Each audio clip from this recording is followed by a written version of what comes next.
So welcome back to lesson 5. So lesson 5 is about welfare budget in the Republic of Mauritius. We are now on page 49 in your book.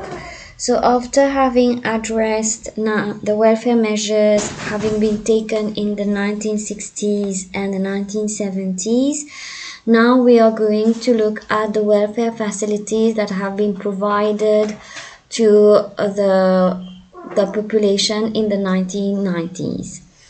First thing first, so in your book, the first thing that is mentioned is about subsidies. So the Mauritius government is one of the rare government which provides subsidies on rice, flour, and gas. Now, what does it mean provide subsidies on rice, flour, and gas? Is that the government provide these to the population at a lower price. So that is the government pay the duties and taxes on rice, flour, and gas so that the population can have it at a preferential price. Donc on paye moins le riz, la farine et le gaz ménagère. Ça coûte moins cher parce que le gouvernement step in pour payer la taxe sur ces trois produits. Donc, c'est un des grands pays, l'île Maurice est un des rares pays où le gouvernement le font. Maintenant, dans Figure 3, comme vous voyez, en 1990, il y a eu d'autres mesures et il y a eu des mesures de welfare facilities qui ont été introduits. Donc, c'est le pie chart que vous voyez. Comme vous pouvez voir, c'est le pourcentage de combien est-ce que le gouvernement dépense sur chaque aspect. Donc, 11% sur housing et community amenities, 35% est investi dans les services sociaux et bien-être, 17% du budget est investi dans la santé et 33% sur l'éducation et 4% sur recreational, cultural and religious affairs.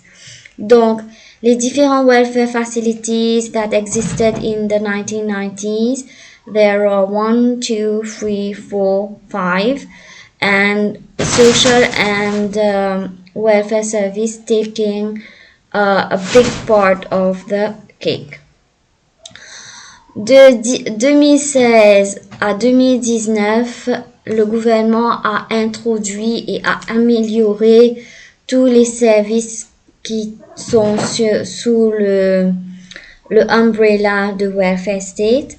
Donc, on a amélioré le healthcare services public, la santé publique, avec new hospitals, new ambulances, and more financial support for those who have to go abroad for surgery. Donc, le gouvernement a vraiment investi dans la santé publique en construisant des nouveaux hôpitaux, des nouvelles ambulances, et on a donné plus d'assistance financière à ceux et celles qui doivent aller se faire opérer à l'extérieur. Ça ne veut pas dire que le gouvernement prend en charge la totalité des frais pour se faire opérer à l'extérieur, mais ils ont augmenté la quantité d'argent qu'ils donnaient à chaque personne qui devait se faire opérer à l'extérieur.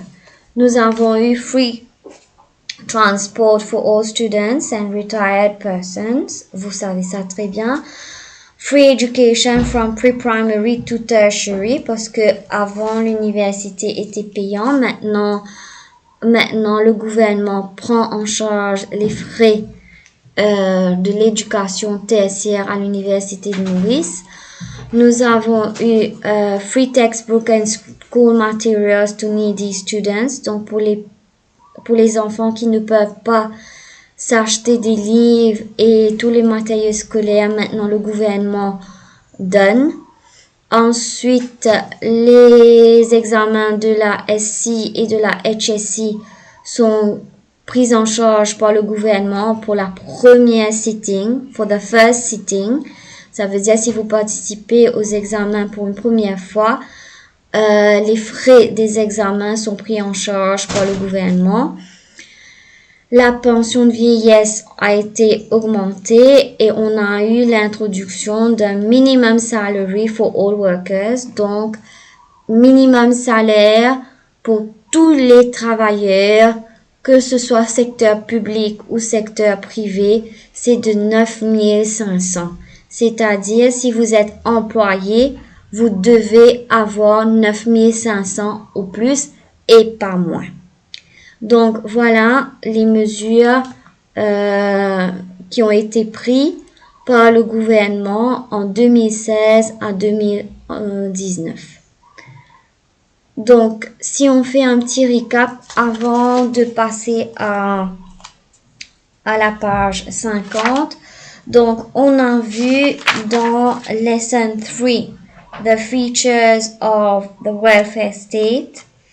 Ensuite, on a eu the origin of the welfare state et on a vu avec lesson 4 the welfare state and the measures which has been taken in 1960s and 1970s.